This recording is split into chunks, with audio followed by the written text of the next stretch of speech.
तो जैसा कि लास्ट एपिसोड में हमने देखा था कि चेंजी और यूजिन पिपीलोंग को साथ लेकर फ्लावर वैली की तरफ निकल पड़ी। वहीं पर ज़ाओचिन भी वेस्टर्न कॉन्टिनेंट में पहुंच चुका था, जहां पर गॉड ऑफ लाइट की इबादत होती है। तो ज़ाओचिन ने मैजिकल बीस्ट का इस्तेमाल करते हुए वहां पर अपना इन्फ्लुएंस बढ़ाना शुरू कर दिया। साथ ही यहाँ पर ज़ाओचिन की केली के साथ मुलाकात हो गई और केली ने उसे बताया कि 10,000 सालों का जो भी इतिहास है उसे चर्च ऑफ लाइट ने सील कर दिया, लेकिन एक एंशिएंट ट्राइब के पास ज़ाओचिन के सवालों के जवाब मिल सकते थे। अब आगे तो इस एपिसोड की शुरुआत में हमें ड्यूक का पैलेस दिखाया गया, जहाँ पर एक पार्टी चल रही थी।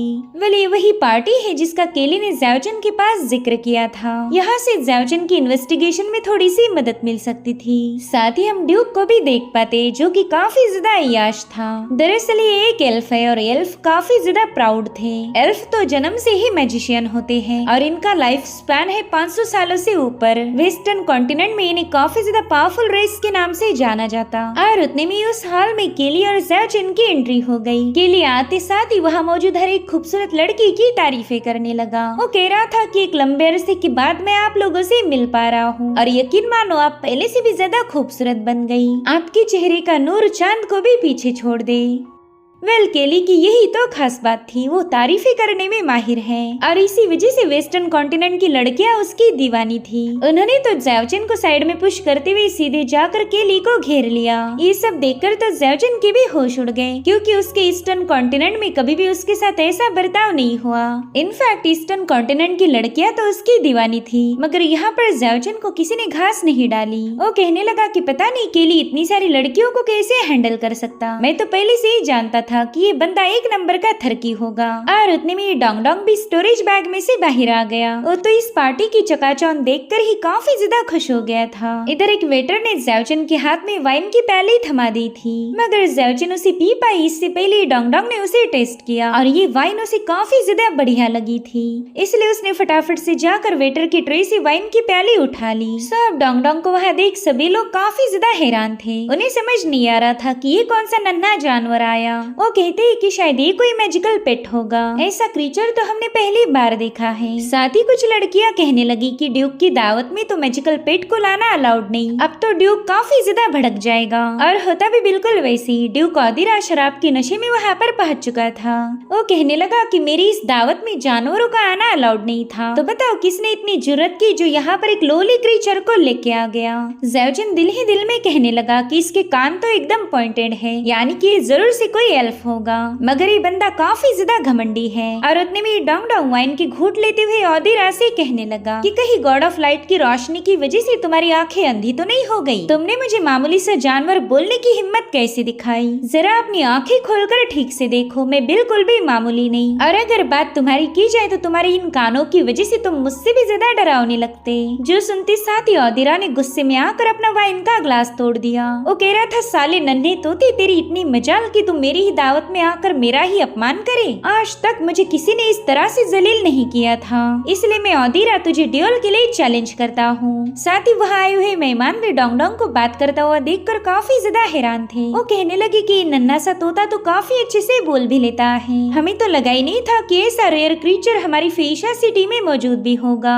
इसकी जुबान तो कैंची से भी ज्यादा तेज चलती। वहीं पर ज़ाओचिन और डोंग डोंग दोनों भी काफी ज्यादा गुस्सा हो गए। डोंग डोंग औदिरा से कहने लगा कि तेरी इतनी औकात नहीं कि तू मुझे ड्यूल के लिए चैलेंज करे। इनफैक्ट तूने इस बेबी को काफी ज्यादा गुस्सा दिलाया है, इसका अंजाम बड़ा ही भयानक होगा। और इतना कहते साथ ही डोंग डोंग ने औदिरा पर एक जोरदार पंच हिट करते हुए उसे हवाई सैर पर भेज दिया। औदिरा तो सीधे जाकर छत में घुस गया था, जो देखते साथ ही सभी लोग काफी ज्यादा पैनिक हो गए। वहीं पर ज़ाओचिन कह रहा था कि हमने कभी किसी का अपमान नहीं करना चाहिए। इस बंदे ने मेरी नन्ही सी जान को जानवर बोला, तो अब ये भी सीलिंग से जल्दी से बाहर नहीं आ पाएगा। और अब औदिरा को छत में घुसाने के बाद डोंग डोंग डायलॉग मारता है कि मैं काफी अच्छा पर्सन हूँ, खून खराबा तो ना बाबा, मुझे तो बिल्कुल भी पसंद नहीं। और उतने में वहाँ पर औदिरा की फादर ओरिलिन की एंट्री हो गई और ज़ाओचिन को देखते हुए कहने लगे कि पता नहीं इस मेहमान को यहाँ पर किसने इनवाइट किया।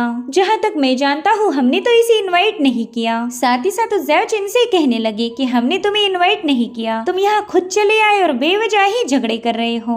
क्या ईस्टर्न कॉन्टिनेंट के वॉरियर्स दूसरे कॉन्टिनेंट में जाने के बाद ऐसे पेश आते हैं तो ज़ाओजिन फटाफट से ओरिलिन के सामने अपना सिर झुकाते हुए उन्हें रिस्पेक्ट देता है। वो कहता है कि मैं यहाँ आकर आपकी दावत को खराब नहीं करना चाहता था और ना ही यहाँ पर कोई ड्यूल हुई। हमने तो बस उस पर्सन को हल्की फुल्की पनिशमेंट दी जो कि इस पार्टी को बर्बाद करना चाहता था। और उतने में डोंगडोंग ओरिलिन से कहने लगा कि प्लीज गॉड ऑफ लाइट की खातिर अपने गुस्से को कम कर दीजिए। गॉड ऑफ लाइट ने बताया था कि माफी इस दुनिया की सबसे बड़ी चीज है, इसलिए हमें भी माफ कर दीजिए। मैं दुआ करूंगा कि गॉड ऑफ लाइट की रहमत हमेशा आप पर बरसती रहे। वेल डोंगडोंग के मुँह से गॉड के बारे में ऐसी ऐसी बातें सुनकर वहाँ मौजूद लोग काफी ज्यादा हैरान थे। उन्हें तो यकीन ही नहीं हो रहा था कि ये नन्हा सा क्रीचर चर्च के फादर जैसी अच्छी अच्छी बातें कर रहा। साथ ही वहाँ मौजूद एक सीनियर डोंगडोंग से कहने लगे कि तुम्हें तो हमारे गॉड ऑफ लाइट की टीचिंग के बारे में अच्छे से पता है। जो सुनते साथ ही डोंगडोंग ने दोबारा से भाषण पेलना शुरू कर दिया। वो कह रहा था कि गॉड ऑफ लाइट के रहमो करम हम पर हमेशा बरसते रहेंगे।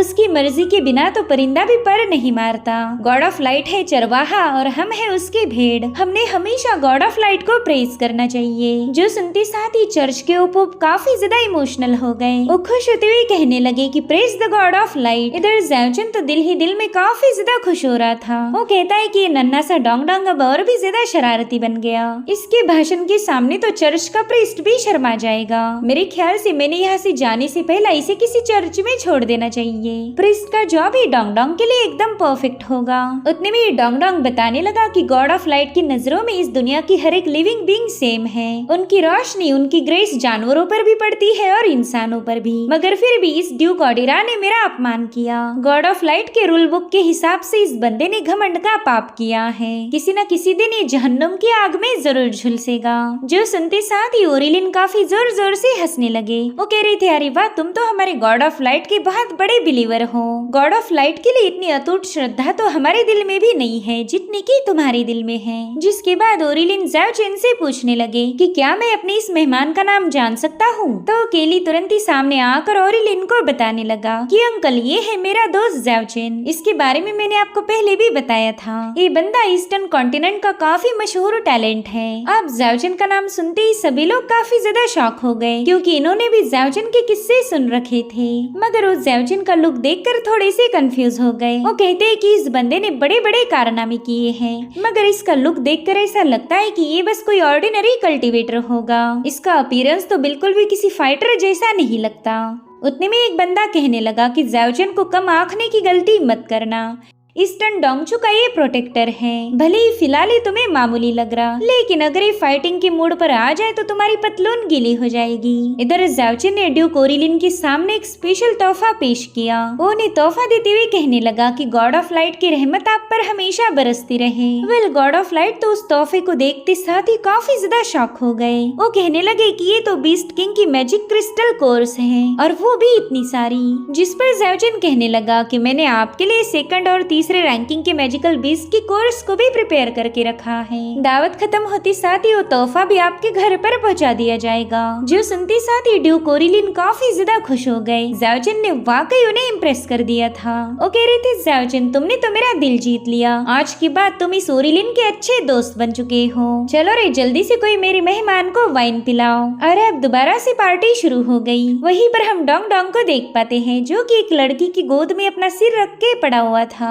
मगर अभी भी उसका भाषण कम नहीं हुआ। वो उन दोनों बंदियों को बता रहा था कि गॉड्स ने हमेशा टेम्पटेशन को बुरा माना। अगर तुम्हारे दिल में लालच है तो यकीन मानो शैतान का तुम पर इन्फ्लुएंस होगा और हमने तो शैतान को किसी भी कीमत पर जीतने नहीं देना। जो सुनते साथ ही वो लड़कियां उसका लाड करने लगी। साथ ही साथ उसे टाइम टू टाइम अंगूर भी खिलाए जा रहे थे। तभी डोंगडोंग कह रहा था कि एक अच्छी सी वाइन और बढ़िया सा खाना हमें करप्ट इंसान बनने पर मजबूर करता है और ये तो मैं बिल्कुल नहीं चाहूंगा कि खाने पीने के चक्कर में तुम लोग करप्ट बन जाओ। इसलिए मैं सारा खाना और वाइन अकेले ही गटक लूंगा ताकि तुम्हें इस घोर पाप से बचा पाऊं। सो इस तरह से डोंगडोंग ने गॉड ऑफ लाइट की बातें कर करके अपना पेट भरना शुरू कर दिया। खाना तो उसे मिल ही गया मगर लड़कियों की तारीफें और लाड़ मिले वो तो अलग हिसाब था। वही दूसरी तरफ हम ज़ाओजिन को देख पाते हैं जो कि चर्च के हाई प्रीस्ट से बात कर रहा था। हाई प्रीस्ट उससे कहते हैं कि मुझे तो यकीन ही नहीं हो रहा कि तुम हमारी वेस्टर्न कॉन्टिनेंट के इतिहास में इतनी ज्यादा दिलचस्पी रखते। जिस पर ज़ाओचन कहने लगा कि वेस्टर्न कॉन्टिनेंट का हजारों सालों का इतिहास काफी ज्यादा फैसिनेटिंग है। अगर यही हिस्ट्री इतनी ज्यादा रोमांचक है तो पता नहीं 10,000 सालों पुराना इतिहास कैसा होगा। सो गाइज, यहाँ पर ज़ाओचन का आने का यही तो मकसद था। 10,000 साल पहले क्या हुआ था वो इसी पहेली को सुलझाना चाहता है। वो कह रहा था कि 10,000 साल पहले यहाँ पर जो लेजेंड्स थे वो कितने ज्यादा एपिक होंगे। जिस पर वो प्रीस्ट कहते हैं कि हाँ बिल्कुल, लेकिन वो ईरा काफी ज्यादा मिस्टीरियस थी। मेरे पास भी 10,000 साल पुराने इतिहास की कोई जानकारी नहीं। उस ईरा से रिलेटेड कोई जानकारी रॉयल कैपिटल के ग्रैंड टेम्पल में मौजूद है। हो सकता है कि वहाँ से तुम थोड़ी बहुत इन्फॉर्मेशन हासिल कर पाओ। और तब तक औदिरा भी छत से नीचे आ चुका था। उसके साथ एक बंदी थी जो कि ज़ाओचन को बताने लगी कि मैं औदिरा की कजिन सिस्टर इयान हूँ। मैं दूसरे नेशन में होली मेडन की तलाश में गई थी और अभी अभी अपने सफर से वापस आई। यहाँ आने के बाद मुझे पता चला कि मेरा भाई तो पूरी तरह से अय्याश हो चुका। तो उसके बिहाफ में मैं तुमसे माफी मांगना चाहती हूँ। अगर तुम्हें एतराज ना हो तो हम दोनों डांस कर सकते हैं। तो ज़ाओचन ने भी उसके इन्विटेशन को एक्सेप्ट कर लिया। वो कहने लगा कि औदिरा को देखकर मुझे ऐसा फील हुआ कि सभी एल्फ घमंडी है, मगर तुम तो अपने भाई से काफी ज्यादा अलग हो। जिसके बाद इन दोनों ने भी डांस करना शुरू कर दिया। ज़ाओचन इस मौके को भी गंवाना नहीं चाहता था, तो इयान से जानकारी हासिल करने की कोशिश करने लगा। वो उसे बताने लगा कि मैंने वेस्टर्न कॉन्टिनेंट के एक फॉरेस्ट के बारे में सुना था। ये फॉरेस्ट एंशिएंट और मिस्टीरियस है। लेजेंड्स के अकॉर्डिंग वहाँ पर एक एंशिएंट ट्राइब रहती आ रही। तो क्या तुम कभी उस फॉरेस्ट में गई हो? जिस पर इयान बताने लगी कि वो एंशिएंट फॉरेस्ट काफी ज्यादा रहस्यमयी है। हमारे वेस्टर्न कॉन्टिनेंट में आने वाला हर एक मुसाफिर उससे अट्रैक्ट हो जाता। हर साल न जाने कितने ही सारे वॉरियर्स उस जंगल में चले जाते, लेकिन वो दोबारा कभी वापस लौट कर नहीं आए। वो तो इस तरह से गायब हो जाते हैं मानो इस दुनिया में कभी एग्जिस्ट ही नहीं करते थे। और मुझे ताज्जुब हो रहा कि तुम भी उसी एंशिएंट फॉरेस्ट को लेकर क्यूरियस हो। अगर तुम वहाँ जाने की प्लानिंग बना रहे हो तो मैं तुम्हें एक सलाह जरूर दूंगी, डीप फॉरेस्ट में मत जाना। अगर तुम उस वीराने में चले गए तो हो सकता है तुम दोबारा वापस ना आ पाओ। ऐसा कहा जाता कि उस एंशिएंट फॉरेस्ट में हमारे वेस्टर्न कॉन्टिनेंट के बहुत ही पावरफुल कल्टीवेटर्स का घर है। वो लोग कई सौ सालों से वहाँ पर रहते आ रहे। अब वो लोग वहाँ पर क्या करते हैं ये तो किसी को नहीं पता, मगर उन्हें किसी की भी दखल अंदाजी बिल्कुल भी गवारा नहीं। उसकी बातें सुनकर ज़ाओचन को अपने फादर की कही बातें याद आने लगी। उन्होंने उसे बताया था कि इमॉर्टैलिटी को हासिल करके एक गॉड बनना काफी ज्यादा मुश्किल है। ये एक बड़ी भयानक बात है जिसमें इंसान भी इंसान जैसे नहीं रहता। और उतने में इस पार्टी में एक और बंदे की एंट्री हो गई। वेल, उसे वहाँ देखते साथ ही कोई भी खुश नहीं था। इनफैक्ट मेहमानों को तो और भी ज्यादा टेंशन आ गया। वो आपस में ही बातें करने लगे कि पता नहीं ये बंदा यहाँ पर क्यों आया होगा। और अब वो बंदा सीधे जाकर ज़ाओचन के सामने खड़ा हो गया। वो कह रहा था, अच्छा तो तुम हो ईस्टर्न कॉन्टिनेंट के ज़ाओचन, तुम वहाँ के टॉप टैलेंटेड जीनियस में से एक हो। तो ज़ाओचन उससे कहने लगा कि पता नहीं तुम ये सब क्यों पूछ रहे हो और तुम्हारा मुझसे क्या काम है। तो बंदा उसे बताने लगा कि मेरा नाम है वाइकाउंट ऑरो, मैं एक ड्रैगन नाइट हूँ और मेरा काम है वेस्टर्न कॉन्टिनेंट को प्रोटेक्ट करना। मैंने सुना था कि तुम काफी ज्यादा घमंडी हो, तो क्यों ना आज तुम्हारी स्ट्रेंथ को चेक किया जाए। मैं भी देखना चाहता हूँ कि तुम तुम्हें मिली हुई लेजेंडरी रेपुटेशन के लायक हो भी या नहीं। वे औरों की बातें सुनते साथ ही सभी लोग काफी ज्यादा हैरान थे। वो कहते हैं कि औरों के पास एक जायंट ड्रैगन है। ज़ाओचन तो कभी भी इस बंदे को हरा नहीं पाएगा। वेल, यहाँ पर ज़ाओचन समझ चुका था कि ये जगह ऐसी है कि यहाँ पर पावर को ही इम्पोर्टेंस दिया जाता। तुम कितने नेक दिल हो इससे इन्हें कोई फर्क नहीं पड़ता। खैर, वैसे भी मुझे अपना नाम यहाँ पर एस्टेब्लिश करना था ताकि सभी लोग मुझे जान सके। मुझे अपनी अथॉरिटी एस्टेब्लिश करने के लिए एक तगड़ी बैटल की जरूरत थी और ये बंदा तो खुद ही वो मौका लेकर मेरे पास आ गया। और अब हमें अगले दिन की कहानी दिखाई जाती है। सिटी के सभी लोग एक भव्य अरीना में पहुंच चुके थे, मगर यहाँ पर ज़ाओचन का एक भी सपोर्टर नहीं। सभी लोग औरों के नाम से चिल्ला रहे थे। सभी लोग औरों को मोटिवेट करते हुए कहने लगे कि जल्दी से इस बंदे को हराकर हमारे वेस्टर्न कॉन्टिनेंट को प्राउड फील कराओ। वेल, यहाँ पर ज़ाओचन और डोंगडोंग भी अपने ओपोनेंट के आने का इंतजार कर रहे थे और उतने में एक ड्रैगन उनके सिर के ऊपर से फ्लाई करने लगा। ज़ाओचन कह रहा था, अरे बाप रे ये कितना मैसिव ड्रैगन है। डोंगडोंग कह रहा था, अरे बाप रे ये कितना बड़ा मांस का टुकड़ा है, इसे हजम करना तो मेरे लिए भी मुश्किल होगा। दरअसल ये औरों का ड्रैगन था और वो जानबूझकर अरीना में लेट आया ताकि सभी लोग उसकी इस ग्रैंड एंट्री को विटनेस कर पाए। वहीं पर केली कह रहा था कि अगर ज़ाओचन ने इस मुकाबले को शानदार तरीके से जीत लिया तो पूरे वेस्टर्न कॉन्टिनेंट में इसका दबदबा होगा। ये बंदा तो एक ही दिन में मशहूर हो जाएगा। वही दूसरी तरफ ड्यूक और दीरा सोच रहा था कि आज तक औरा ने एक भी बैटल नहीं हारी और मुझे पूरा यकीन है कि वो ज़ाओजिन को भी फिनिश कर देगा। इधर डोंगडोंग ज़ाओजिन से कहने लगा कि मैं तो इस मोटे भद्दे ड्रैगन को खाने के लिए काफी ज्यादा बेताब हूँ, जल्दी से मुकाबले को शुरू किया जाए। और उतने में वो ड्रैगन इन दोनों पर अपने मुंह की बदबू छोड़ देता है, जिसे सूंघते बाद ही डोंगडोंग ने इस ड्रैगन को खाने का इरादा बदल दिया था। वो तुरंत ही हवा में फ्लोट करते हुए कहने लगा कि तुमने बेबी ड्रैगन को गुस्सा दिलाया है, इसका अंजाम काफी ज्यादा भयानक होगा। और अब यहाँ पर डोंगडोंग ने अपने होली ड्रैगन वाले फॉर्म को रिलीज कर दिया। उस बड़ी से विशाल होली ड्रैगन को देखते साथ ही औरो और उसका ड्रैगन काफी ज्यादा पैनिक हो जाते हैं। इनफैक्ट ओरिलिन और हाई प्रीस्ट भी हैरान थे। वो कहते हैं कि ये तो एंशिएंट होली ड्रैगन है। इधर डोंगडोंग को देखते साथ ही वो बड़ा सा ड्रैगन काफी ज्यादा पैनिक हो गया, जिसके चलते वो सीधा जमीन पर आकर पटक जाता है। वहीं पर औरो भी ज़ाओजिन पर भड़क गया। वो कह रहा था कि इस ड्यूल में मैंने ईस्टर्न कॉन्टिनेंट वॉरियर यानी कि तुम्हें चैलेंज किया था, ना कि तुम्हारे ड्रैगन को, मगर तुम तो अपने होली ड्रैगन को बैटल में उतार रहे हो। इसका मतलब तो ये हुआ कि मेरा मुकाबला करने की तुम्हारे अंदर हिम्मत नहीं। अगर तुम में जरा भी दम है तो अपने होली ड्रैगन को इस बैटल में इन्वॉल्व मत करो। जिस पर ज़ाओजिन कहने लगा कि तुम तो बड़ी ही बचकानी बातें कर रहे, एक वॉरियर डिवाइन ड्रैगन नाइट भी हो सकता है। अब तुम खुद अपने ड्रैगन का इस्तेमाल करते हुए इस मुकाबले में फाइट कर रहे, तो भला मैं अपने ड्रैगन का यूज क्यों नहीं कर सकता? अगर तुम्हें मेरे होली ड्रैगन से डर लग रहा है तो जाओ जाकर अपने लिए भी कोई होली ड्रैगन लेके आओ, फिर ये मुकाबला एकदम बराबरी का होगा।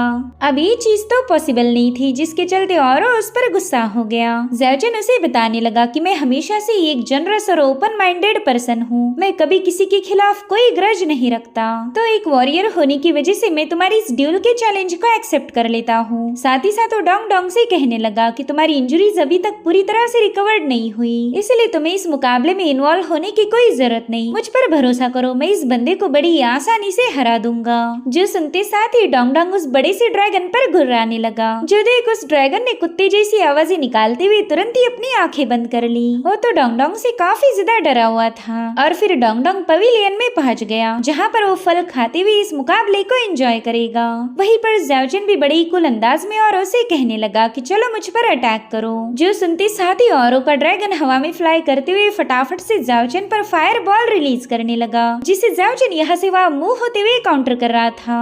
औरों ने देखा कि इतने सारे फायर बॉल का भी ज़ाओजिन पर कोई असर नहीं हुआ, और इसी दरम्यान ज़ाओजिन ने अपने हेलबर्ड को समन कर लिया। उस हेलबर्ड में अपनी पावर को चार्ज करते हुए बताने लगा कि ईस्टर्न कॉन्टिनेंट में मुझे एक और नाम से जाना जाता है, मुझे कहा जाता था द ड्रैगन स्लेयर। अब मुझे द ड्रैगन स्लेयर क्यों कहा जाता है ये मैं तुझे अभी बताऊंगा। और इतना कहते साथ ही ज़ाओजिन ने अपने हेलबर्ड को सीधे उसके ड्रैगन में पियर्स कर दिया, जिससे तो ड्रैगन काफी ज्यादा भड़क गया था। वहीं पर औरो उससे कहता है कि सेकंड अटैक करने के लिए तैयार हो जाओ। और अब औरो ने अपने स्पीयर को समन करते हुए ज़ाओजिन पर लगातार स्लैशेस रिलीज करना शुरू कर दिए। तो ज़ाओजिन भी अपनी हेलबर्ड की मदद से उसके हर एक अटैक को काउंटर करने लगा। औरो ने रिलीज किए हुए स्लैश अटैक में से एक भी अटैक ज़ाओजिन को हिट नहीं हो पाता। उसने तो पूरे अरीना को ही तहस नहस कर दिया। और उसी वक्त औरो का ड्रैगन अपनी फायर पावर को रिलीज करने लगा। यहाँ पर उसने अपनी फायर एनर्जी ज़ाओजिन पर बरसाना शुरू कर दी थी। तो ज़ाओजिन अपने हेलबर्ड से एक ही स्ट्राइक रिलीज करते हुए उस ड्रैगन के अटैक को डिस्ट्रॉय कर देता है, जिसके चलते वहाँ पर एक जोरदार धमाका हो गया। ये सब देखते साथ ही औरो की तो मानो खून में ही आग लग गई। वो अपने ड्रैगन से कहने लगा कि दोबारा से इस पर अटैक चार्ज करो। जो सुनते साथ ही उसका ड्रैगन काफी तेजी के साथ हवा में फ्लाई करने लगा। उसके ऑरा से ही वहाँ पर काफी स्ट्रॉन्ग एनर्जी फ्लक्चुएशंस रिलीज हो रहे थे। वहीं पर ज़ाओजिन दिल ही दिल में कहने लगा कि मैंने मिस्टिकल एनर्जी को मास्टर किया है, मैं मेरी ही रैंकिंग वाले कल्टीवेटर को बड़ी आसानी से हरा सकता हूँ। और फिर ज़ाओजिन ने अपनी सबसे special heaven shattering palm technique को एक्टिवेट कर लिया। उसके ऐसा करते साथ ही आसमान पूरी तरह से रेड हो चुका था, और अब उसी आसमान को पियर्स करते हुए एक जायंट हाथ नीचे की तरफ आने लगा। उस जायंट हाथ को देखते साथ ही औरों की तो मानो होश ही उड़ गए। और इसी दरम्यान ज़ाओजिन ने उसके ड्रैगन को जकड़ लिया, जिसके चलते औरों सीधा जमीन पर पटक जाता है। ज़ाओजिन की मूव का उसके पास कोई जवाब नहीं था, और वहीं पर ज़ाओजिन बड़ी तेजी के साथ उस ड्रैगन को गोल गोल घुमाने लगा। पाएगा। उसे गोल गोल स्पिन होता हुआ देखकर ड्रैगन के साथ साथ दूसरे लोगों को भी चक्कर आने लगे। ज़ाओ की इस डोमिनेंस को देखकर सबके मुंह खुले के खुले रह गए और उतने में औरो उसे चिल्लाते हुए कहने लगा कि साले कमीने मेरे ड्रैगन को छोड़ दे। तो ज़ाओ उससे कहता है कि हाँ मैं भी इसे कहाँ ही पकड़ने वाला हूँ, अगर तुम में दम है तो अपने ड्रैगन को कैच करो। और इतना कहते साथ ही ज़ाओ ने उस ड्रैगन को औरों पर ही थ्रो कर दिया। यहाँ पर हम उस बंदे की आंखों में डर साफ साफ देख पाते हैं। उसके नीचे पटकते साथ ही वहाँ पर काफी जोरदार ब्लास्ट हो गए, जिससे तो पूरा अरीना शेक हो रहा था। आज तक भी औरों के ड्रैगन की इतनी तगड़ी धुलाई किसी ने नहीं की थी जितनी की ज़ाओ ने की है। यहाँ पर हम ज़ाओ के चेहरे पर स्माइल देख पाते हैं। उसने वेस्टर्न कॉन्टिनेंट में अपना डोमिनेंस साबित कर दिया। वहीं पर औरों जैसे तैसे सांस लेने लगा। उसकी तो काफी जम के धुलाई हुई थी। उसमें तो इतना भी दम नहीं था कि ज़ाओ पर एक और अटैक कर पाए। साथ ही अरीना में मौजूद सभी लोग हैरान थे। उन्हें लगा ही नहीं था कि एक आउटसाइडर औरों को हरा पाएगा। औरों आज तक किसी भी बैटल में नहीं हारा था, मगर ज़ाओ ने उसका रिकॉर्ड ब्रेक कर दिया। यहाँ पर केली भी खुश था। उसे पता है कि फाइनली ज़ाओ ने अपना डोमिनेंस साबित कर दिया। अब वेस्टर्न कॉन्टिनेंट में इसके ही चर्चे होंगे। खैर ये सदमा सबके लिए काफी ज्यादा भयानक था और अब इस सदमे से उभरने के बाद इस सभी लोग ज़ाओ को चीयर्स करने लगे। ज़ाओ तो इनके लिए इनका नया हीरो बन चुका था। इस तरह से ईस्टर्न कॉन्टिनेंट के वॉरियर ने वेस्टर्न कॉन्टिनेंट को भी अपना दीवाना बना दिया। इनफैक्ट यहाँ के ड्यूक ओरिलिन भी ज़ाओ के नाम की माला जपने लगे और खुश होते हुए कहने लगे कि मैंने आज तक ऐसा मैग्निफिसेंट वॉरियर नहीं देखा था। इस बैटल के बाद तो तुम पूरे के पूरे वेस्टर्न कॉन्टिनेंट में फेमस हो जाओगे। इधर डोंगडोंग सीधे ओदिरा के पास पहुंच चुका था। वो कहता है मिस्टर ओदिरा, आपके चेहरे से ऐसा बिल्कुल नहीं लगता कि आप मेरे दोस्त की जीत को देखकर खुश हो। मेरे ख्याल से आज आपके जो इरादे थे वो पूरी तरह से नाकाम हो गए, इसीलिए तो आपका मुंह लटका हुआ है। मगर कोई बात नहीं, गॉड ऑफ लाइट की ग्लोरी आप पर हमेशा बरसती रहे। वेल ओदिरा को तो डोंगडोंग पर काफी ज्यादा गुस्सा आ रहा था, मगर वो चाहकर भी हमारे डोंगडोंग से पंगे नहीं ले सकता। वहीं पर ज़ाओ दिल ही दिल में सोचने लगा कि एंशिएंट फॉरेस्ट काफी ज्यादा मिस्टीरियस है। वहाँ जाने वाला कोई भी ग्रेटेस्ट वॉरियर आज तक वापिस नहीं आया, तो मैं शुरुआत में ही इतनी बड़ी रिस्क नहीं उठा सकता। मेरे ख्याल से मैंने सबसे पहले जिनलान कैपिटल में मौजूद एंशिएंट टेम्पल को विजिट करना चाहिए। उस गॉड ऑफ लाइट के एंशिएंट टेम्पल से मुझे कोई ना कोई क्लू जरूर मिलेगा। इसी तरह से मैं अपने सवालों के जवाब ढूंढ सकता हूँ। सो इस तरह से ज़ाओ ने अपनी अथॉरिटी को एस्टेब्लिश किया। अब उसका अगला टारगेट था जिनलान कैपिटल में मौजूद टेम्पल। वहाँ से ज़ाओ को ढेर सारी जानकारी मिल सकती थी। गॉड ऑफ लाइट की मेहरबानी हुई तो ज़ाओ को उसके सारे सवालों के जवाब मिल जाएंगे। और इसी के साथ एपिसोड यहीं पर एंड हो जाता है। Thank you so much for watching. Bye bye, take care.